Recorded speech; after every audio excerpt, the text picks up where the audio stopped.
Hi, this is Joel Berman reading another short story. This one is entitled Clarence.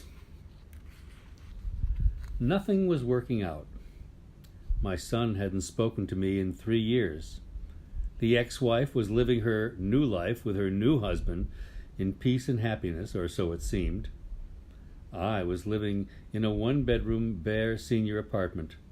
My business was not doing well, and I would be having a cancer removed from my colon next week. I tried to look on the brighter side of things, but couldn't see a brighter side.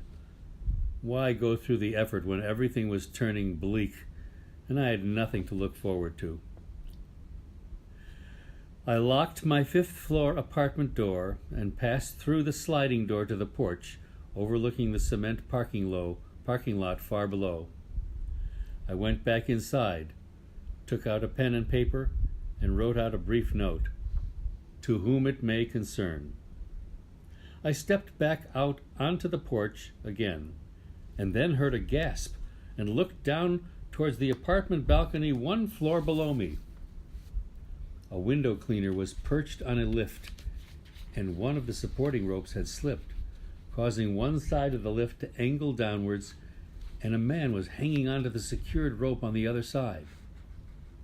I reached over my apartment railing and was just able to reach his hand, grasped his wrist in one hand and his hand in the other, and slowly hauled him up to my level.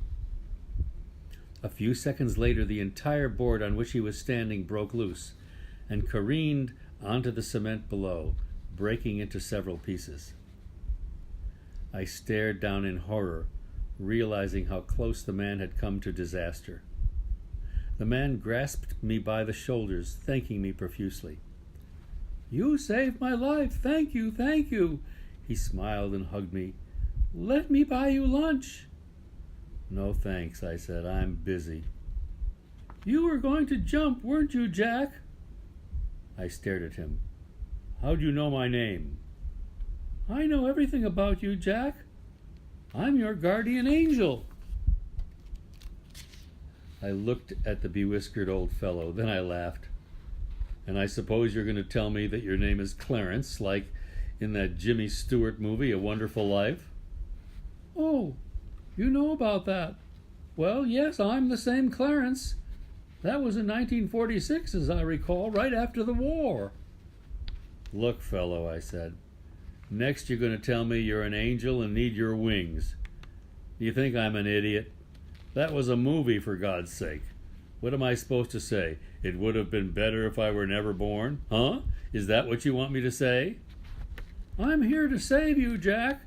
You have a job to do, and I have a job to do." "Oh, for God's sake. I'll let you out of here and then just go and mind your own business." "But you are my business, Jack." He just stood there for a moment, staring at my eyes, then moved toward me. He took my hand, and I felt transported as if in a trance.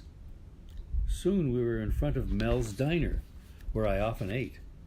Mel wasn't there. In fact, the sign had been changed and now read Polecat Diner. How did we get to Mel's? I looked up at the sign and looked around for Mel. "Where's Mel?" "Mel?" replied the man at the counter. "He died years ago." "What do you mean? I ate here yesterday. I had the Thai chicken pasta. Mel made it for me." Clarence looked at me. "You see, Jack, you saved Mel 12 years ago when he stepped off the curb in front of that bus. Since you weren't there, Mel got hit and died." I couldn't believe what I was hearing. "That's ridiculous. Wait a minute, this can't be happening. That was just a movie, and Clarence was just an actor.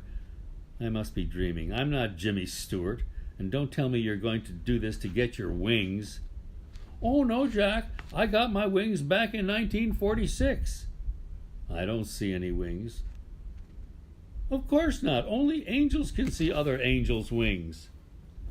He took my hand again, and we went to Blizzard Entertainment, where my son worked as a programmer. "I know. My son works here, and he doesn't want to see me." We stood in the entry hall, and I looked up at the information board. My son's name wasn't there. I asked the secretary, "Where's Daniel?" "We don't have a Daniel working here." "Oh, he must have left, changed jobs." "No, Jack, there is no Daniel. You were not here to marry Margaret, so she just remained single and never married." "That's impossible." When I turned around, we were back in my apartment, and Clarence was looking into my eyes. "Your son is going to visit you today. He wants a father again if you will have him. If you do, then go to the door when the bell rings and greet him. And by the way, that cancer is not so bad as you think. It can be cured. And business, not so bad, one day at a time. Of course, if you don't want to continue your present life, don't answer the bell, and then all will be gone and you can start your life over again." I looked toward the door, and when I turned back, Clarence was gone. Then the doorbell rang.